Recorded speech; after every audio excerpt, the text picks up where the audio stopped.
just have to throw on the hat and remind them just who they're dealing with. You say wizard like it's a bad thing. You want to know whether I'm a good witch or a bad witch? Hello, all you beautiful gamers out there. It is I, Totem Lord. And Bloop Lord here. Ice Lord. And we're here representing the Switch Lord Council.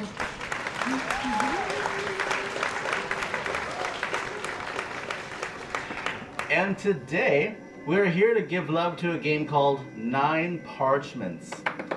It is a game about wizards. It is a game about... Wait, what is it about? Well, let me tell you. For starters, it involves a Grandmaster Wizard, and you know how Grandmaster Wizards be. Always be, so self-righteous and confident in, their magic abilities and their smarts, that he just happens to let 9 powerful parchments blow right out the window. And so, this begins a quest for 9 young apprentice wizards to go and find them. However, you do not start out with 9. No, you have each different character types. There's a healer, which is a girl, which is kind of stereotypical, but you got, the ice person? Mm-hmm. It's another girl. She's pretty. Agreed. Thirded. Cornelius, which is just a typical white boy wizard. He's basically, I would call him the main character. Indeed. More or less. He kind of does take the center stage, so not necessarily story-wise, but he is there at the very beginning, and he's kind of the main focus point in the first cutscene. He's not the leader per se, but he's definitely like the front runner in this group. I'd say the face of the game, maybe. Yeah. Him and the girl, for sure. And there's Sith Lord likes to play the old man character, of course. Not the Grand Wizard, just to keep that in mind. Yes. There's also a cat, which Nate Meow. likes. Was there any other characters that you can think of? Honestly, I never discovered them all. There's so much to be found in the game. There's an owl one. So I guess that brings us into the next point. Do you want to cover this? Why don't you go ahead? Okay. Just the method of unlocking the different characters, and you go through the game. Some of them I've noticed are unlocked through finding their specific broomstick. Others are unlocked as you go through the game. There are various trials that you have to complete. You find a statue representing them, and if you have a certain staff, then you're able to do that trial. And once you complete the trial, then you unlock that particular wizard. And so, there's different. There's also other equipment to find throughout the game. I think most of it's for cosmetic sake, but the stabs do indeed give you different perks based on what staff you get. And the quills are also used to unlock stabs and other characters, if I'm not mistaken. If you find like a certain number of them, you unlock a staff or whatever. It's really got a great variety on how to unlock stuff. It's not just one simple way to do it. Yeah, it's not so cut and dry. Yeah. You have to go. There's definitely a lot of different ways to unlock the characters, stuff like that, and it makes you think too. This game is very strategically involved. Well, I like the different abilities you get from each item. The hats especially give you different life or different bonuses you can get. Yes. Like sometimes it'll like boost your ice magic or maybe like your healing magic. Other times, well, it's on that part it maybe is a bit more cut and dry because it'll be like you get a 2% extra regeneration rate or whatever. Those parts are pretty typical, but finding them is so much fun. Yeah. You can also find them in various treasure chests, which are not easy to see in the world because they blend in so well with the backgrounds and whatever. Like some of them you can spot, you're like, oh, there's a treasure chest, but some of them are like literally camouflage. They're pretty fun to find. What I like is that they don't just hand them to you. You really got to look for them. In which, one thing I'd like to point out is this game, to describe it, to me it's like it's a magician's version of Gauntlet, if you guys ever played that. It's over the top. You can see your person from the top-down perspective, but instead of it being so melee heavy, it's, well, wizards, so you're going to be casting a lot of spells.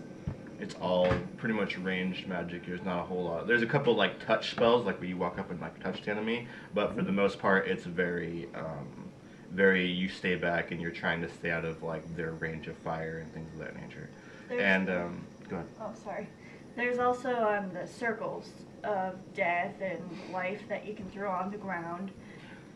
Yeah, the different types of Leading like, into spell types, yes. Yeah. not only different elements, but yeah, different spell types. You can shoot like a beam of magic. You can shoot out a whole spray, which I found myself on the receiving end of that for my friends.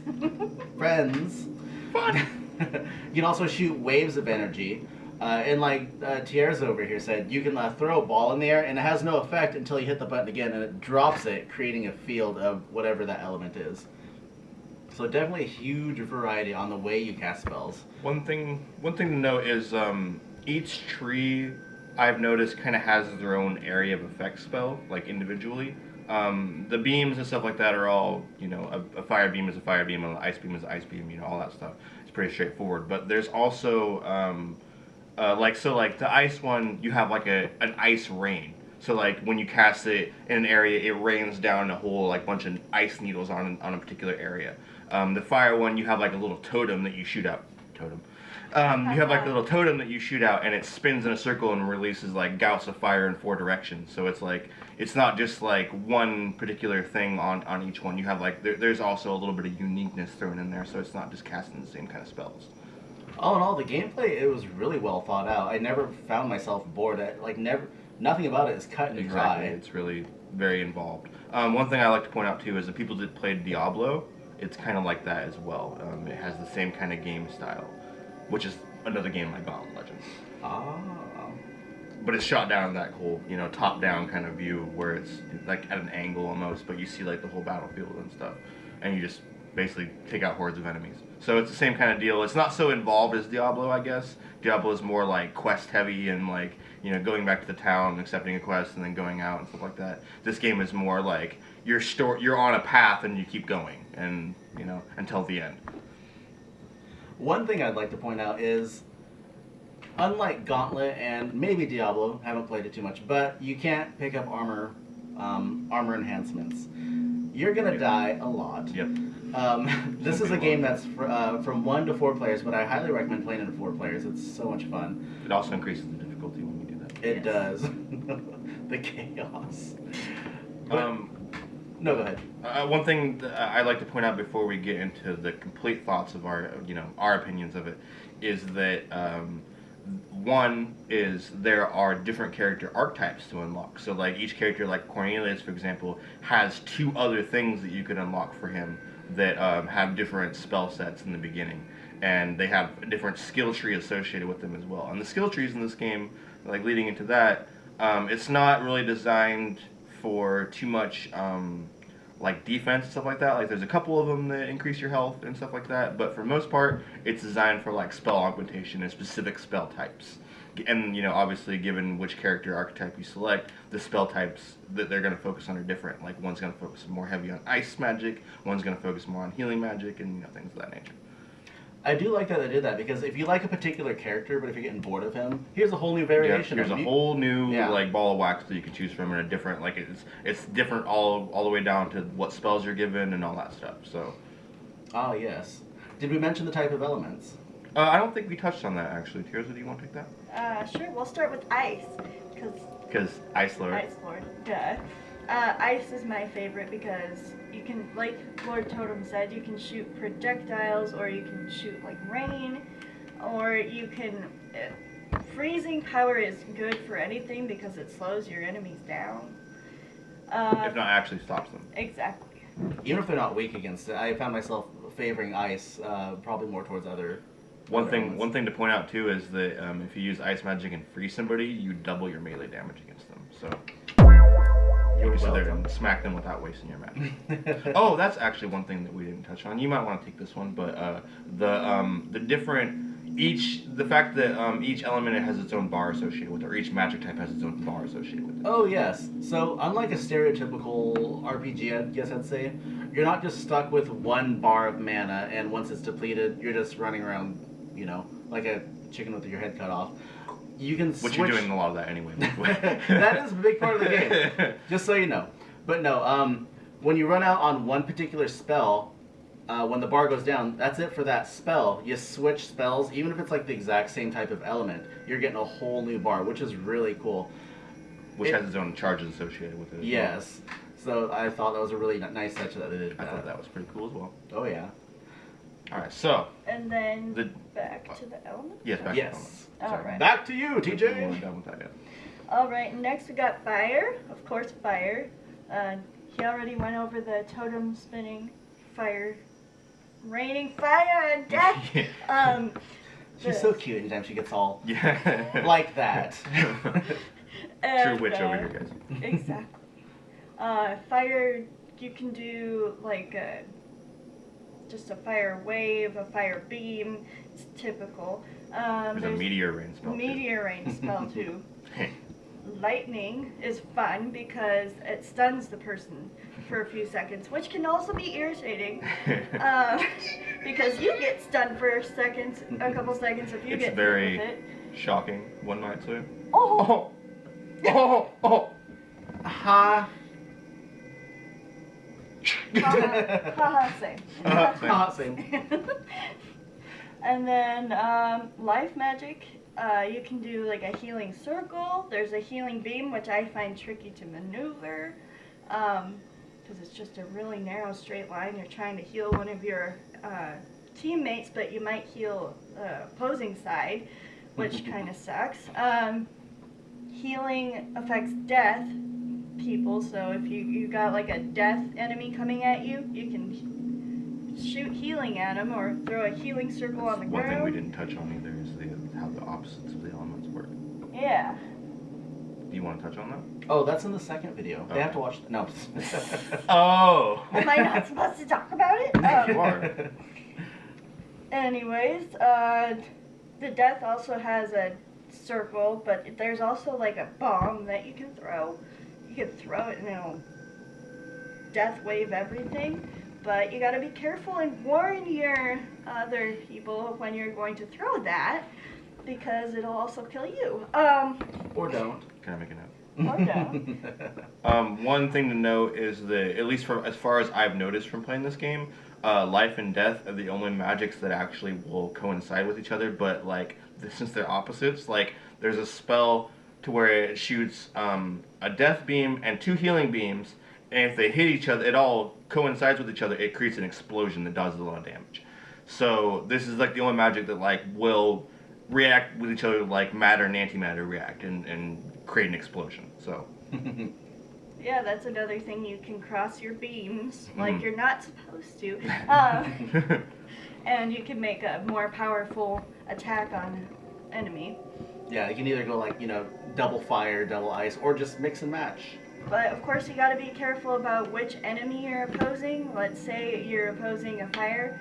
You don't want to shoot fire at it because it's not gonna do anything, obviously. You might want to choose ice. Ice. you may want to choose that. And then there's steam, which we haven't really run into a lot. As far as we know, the only use for steam that I've seen is there's a point when you go back to the Magic Academy, but it's all graffitied up, and you use the steam to help clean up the murals and stuff. Steam was a bit of a mystery until like the very last boss to me. It never... Because that was the only time you really encountered it. Yeah, it was very strange. Like, spoiler, so... Well, I won't get into it, but yeah, Steam is still a mystery. And Before you get into the spoiler, don't you want to drink a potion? I am low on mana. For the council. For the council.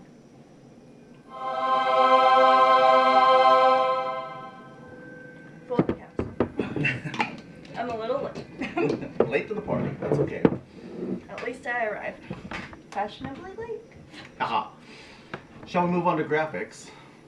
Yeah. we can do that. Graphics in the game are very pretty. It is nothing short of just absolutely beautiful. Even just walking around, whenever you do have a moment of not being attacked by hordes of enemies, looking around, it is just lots of detail in it, like the plants, the fauna. everything about it. The ruins that you walk through, the ice areas, just wonderful to behold. Yeah, their attention to detail in this game is definitely very good. Like even though you get that view, so you can't really look at it very closely, from what you can see, and like the detail of the characters too is very good, and just like every single level is like intricately designed and all that stuff. It's very nice. It's a very nice backdrop to look at once you're slaying hordes of enemies. Well, there's lots of color to it as well, and Very colorful. the magic itself is pretty cool to look at. Even when you're being hit by it. Yep, even when you're being hit by it, it's coming directly at your face. It's still pretty. Pretty colors. But yeah. Go ahead. I was just say bright colors, amazing backgrounds, and and a lot of attention to detail. Graphics they're nothing short of astounding. And for the price you pay for the game, I was kind of shocked. Yeah, because they really put a lot of detail into it. Yeah, for sure. For an indie game, you're getting your money's worth. Mm-hmm. At least with the eye candy. That was still my Thunder Nate. The replay value is actually pretty good too, because there's so much unlockables, and there's no shortage of people out there that love to get every single little thing inside the game, and there's plenty of stuff like that. So. Well, you can play online, can't you? Yes. Yes. You can play online with friends or local, or there's lots of options to start a party basically. And even though the game's been out for at least over a year, there's still a bunch of people playing it. Mm-hmm. Anytime I went to go open an online room, they showed me all these people playing. So if you don't have any friends, no worries. Lots of people playing it. Let's move on to sound. Who wants to lead off on sound? Oh, go ahead. Do it. The beginning sound, I don't know if you can hear it, but in the background we have just the opening title screen and options like save and all that. And, it's just an ominous kind of spooky sound to it. But as you go into the actual game, it sounds kind of like Renaissance music-like to me. Very pretty. It's a lot of the battle music especially is really good. It's very action oriented and stuff like that. There's not a lot of lull when it comes to the music, other than when you're not in a battle, like if you're just like kind of walking around and moving to the next area, that kind of thing. But like the actual battle music itself is really like action oriented and stuff like that. Well, none of the tunes particularly stick out to me, but yeah, no, it's not like noteworthy, but it's definitely like it has a good tone, Yeah, I mean, it's nothing that's going to offend your appropriate. ears. It's very melodic. It's very atmospheric. A lot of chimes and bells and stuff. The one tune that does stick out to me is when you reach the end of the level. It's like this very calming, you made it, and it's just like, I don't know, it's very relaxing, because the levels are very chaotic, and when you hear that, you're like, oh. Yeah, it's almost relief, because you hear it like right as soon as you get to, because there's a teleporter at the end of every level that you used to leave, and that's like you hear it like right when you get into that area, the music changes to like, oh, I'm to the end of the level now. I thought you had to jump on a flagpole to end the level. Slap! You talk to me like that. We're not talking about plumbers today. Yeah. That's Another day. the next video. Another day. But yes, sound. Spoilers. Remember, kids, spoilers. But no, the sound. No problem. It's very good. It's nothing that's like you're gonna be humming in the shower or anything. But it's very good. It goes well with the gameplay. It is awesome. Who wants to give their thoughts on the game? I guess I'll lead off on this one. I think that the first thing I would like to point out is just that the level of chaos that happens with this game, especially like it's not so bad like if it's just you and like one other person, like it can still get pretty crazy, but you're not gonna be like, oh my freaking god kind of deal, like you know. But if you have like 4 people going, and with the level of difficulties they put it on, like just normal is hard enough. Like imagine putting it on like expert or whatever god mode or some crap, and you're trying to go through all this stuff. But it's just like eventually like you are literally gonna be in an area where like you're not even gonna be able to see your character barely, because there's gonna be so much going on. There's gonna be enemies popping out of the ground, shooting stuff at you. There's gonna be, they're casting magic back at you, you're casting magic at them, and it just turns into a giant thing. And you'll think you're somebody else, one of your teammates instead of yourself, like I do several times. It can be really hard to keep track of your character, even if like you know specifically what your character looks like. Me personally, I never lost track of my character, but I lost track of who my teammates were. Yeah. So yeah, whenever like people yell at me, it'd be like, I'm sorry. yeah, like because I mean, while it is fun to hit your friends in the early levels, Jumping into friendly fire, obviously. yeah, there is friendly fire. And in my opinion, I think that's a good thing. You can disable it, but isn't it the inverse of that is if you disable it, when you hit your teammates with the spell, it deals damage to you. Not your teammate. So it's really a catch-22. And I'd rather kill my friends than myself, so Love you too. For the council. For the council. For the council. But no, so yeah, while you can turn off friendly fire in a way, I think it's a lot better with the chaos. But yeah, the amount of enemies that can be on the screen, I don't know if there's a cap on it. In fact, I doubt that there's a cap. I really don't think there's a cap. You're not going to be facing just 4 enemies at a time. They're going to come in waves, and it just gets freaking crazy. And there are some parts where you got to try over and over and over again, and in that way, the game is very good choke forgiving. points. Yeah, there are some good choke points, and your magic can hit both the enemies and your friends. What a lovely thought. But yes, I think the friendly fire makes it that much more fun, and that much more challenging. I feel like if there wasn't friendly fire, then it would have been a lot more straightforward and maybe even boring. Yeah. Because part of the fun is like yelling at each other. Well, it's another strategic thing too. Like you have to think strategically because you don't want to waste your freaking party members unless obviously they did something to offend you. But Jason. the point being is that generally you want to keep your party members alive. That way you can stay alive too. Yeah, well, in between that, you want to get some steam off before the next battle. You can go hit your party members with your staff. Melee each other. Or it's you can fun. just hit them with a lightning spell and watch them twitch. Yeah. Pretty satisfying. It is. That's another fun part, actually, that I'd like to point out, is when your teammates or yourself, or when anybody dies, you can revive them an infinite amount of times. And while it's not always the most doable of things, it takes like what? Like if you stand in the circle, it's like what? Like a 10-second thing or something? It's got to be. You're waiting for this, for the circle to come full circle. You're being redundant, Rebel. Same. Same. And while the circle does go on its own, it is very slow. It's gonna make you wait. So if one or more people stand on it, it'll go faster. And I believe each person speeds it up. Yes. Exponentially. Yeah. There's also an ability that you can get to where it recharges still faster. So yeah, which I usually pumped up that ability because. Yeah, it's good to be alive. Yeah, because you don't have time to sit there and stand while you're holding off enemies. While electricity does, kind of jolt them. It actually does, kind of they will keep coming and they'll be coming from different angles. You can't hold them all off on your own. Especially when it's just you versus the enemies, Yep. because that happens a lot too. Yep. There's one versus everyone else, and the rest of your team's dead. If you all die, it's important to know, if you all die, you get one chance. It'll revive one random party member and with like a quarter of their life or something like that. And that's like your only chance. If you use that up, then it's game over. And you better be paying attention when everybody dies. Yes, because it's a random person. You don't know who's going to come back. What? It was me? Oh, yeah. Hey guys. And then you're dead.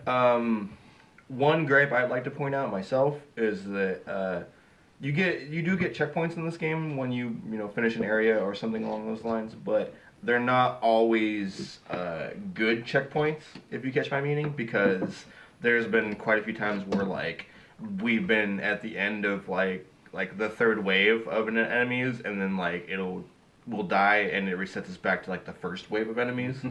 And so yeah, there's definitely a little bit like the checkpoints can be a little touchy in some areas. For the most part, it's pretty good. It leaves you at a pretty good spot. You're not too far back, but like I noticed that there's a couple of them that just like, oh my freaking gosh. Do you want to go over your gripe about the spells? Oh yes, I do. Pray tell. So Tell us a story. there is this magical wheel that you get, to rotate your spells through, and it's a pain in the ass because you're trying to pick out which one of your spells you want to use at a drop of a notice. And if you're using the same spell, like I pointed out earlier, on an enemy that is that kind of element, you're not going to do any damage. So you want to pick anything but that. We're good. And that's pretty much my only gripe about the game is the spell casting. The spell selection. Spell selection. Spell casting is fun. You can rearrange the wheel to fit your needs, or to your liking, I guess is a better way to put it. But still, toggle. You have to hit one of the trigger buttons to toggle all the way through it. It's a little touchy. And and you get, I think it's up to 9 spells, because hence the term 9 parchments. So when you're in the heat of battle with everybody chasing you and everybody else is dead, and you're trying to cycle through and not panic, suddenly it becomes an issue. Yes. In a big way. And then we all try not to cry. Yeah. I don't know if this would be like a final thought, but, well, not necessarily a final thought because there's a couple more things.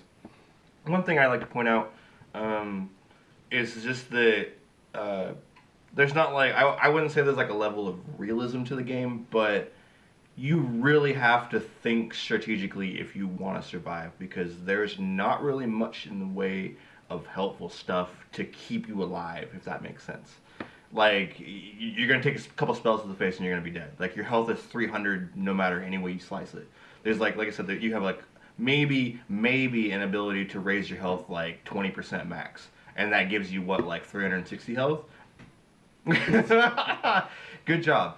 But either way, you have to keep moving, and there's a way you can look a direction and cast a spell but be running a different direction. So there's different methods you can use to keep yourself alive, but it's really like you have to watch your health meter, otherwise you're dead. You definitely have to learn how to think on your feet. Mm-hmm. And I think that was definitely one of the strong, and yet it might turn off some people from the game. Yeah, because it can be a little aggravating sometimes. It can be very frustrating. One gripe I'd like to point out, and maybe it's more of a nitpick, but the pitfalls. This kind of goes back to graphics a little bit. While the graphics look so good, you might not always know whenever there's a pitfall. Now, they're not like in every single area or anything that tedious, but when they do pop up, and you're like, down to the white knuckle trying to slay everything and stay alive, and suddenly you just drop off a pit, it sucks. You can't swim. They may be wizards, but they can't swim. So yeah, that might be my biggest gripe, is just the pitfalls, because I hate it happens so suddenly too. Like you just walk in like Cass is like, oh yeah, I'm doing good, and you're dead. I hate cheap deaths, and I kind of feel like the pitfalls are a little cheap. It's a little cheap. Yeah. Especially because in some, go ahead. The placement isn't always opportune. Yeah, that's what I was gonna say. In some areas, like you can barely even see them. Especially if it's like in the middle of a space. Mm-hmm. Well, I think I would say that about covers it for me anyway. That's about all I got. I mean, in short, I just like to say I highly recommend the game. It is a great cheap game to play with your friends. If everybody doesn't own the game and everybody comes over to you, you can play 4-player just on one console, so that's always a really nice touch. But local co-op, online co-op, like this, they want you to have a party. Like that's the point of the game. Like you want to have multiple people. Yeah, it is definitely geared towards multiplayer.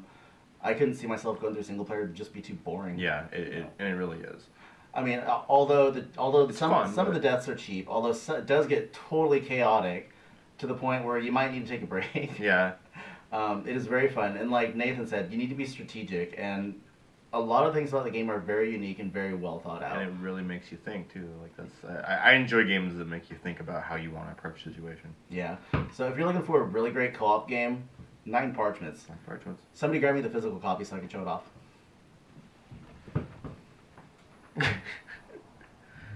But yes, while she's grabbing that, yeah, highly recommend.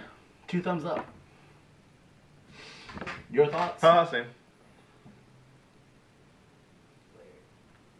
My thoughts, like I said, I wouldn't. It's good with 2 people, but I would say 3 or more would be your yeah. Yes. So yes, if you're in the market for a great multiplayer game, pick up 9 Parchments. Oh, Lord Ice, you should come back so we can say goodbye to the beautiful gamers. It's okay. We'll find it later. Yes.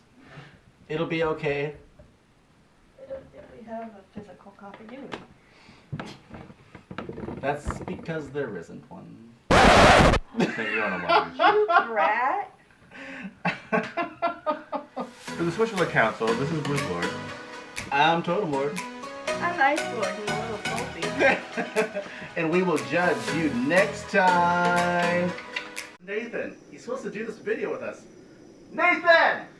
What? Oh, Video! meow. Oh, what an embarrassing nap. What?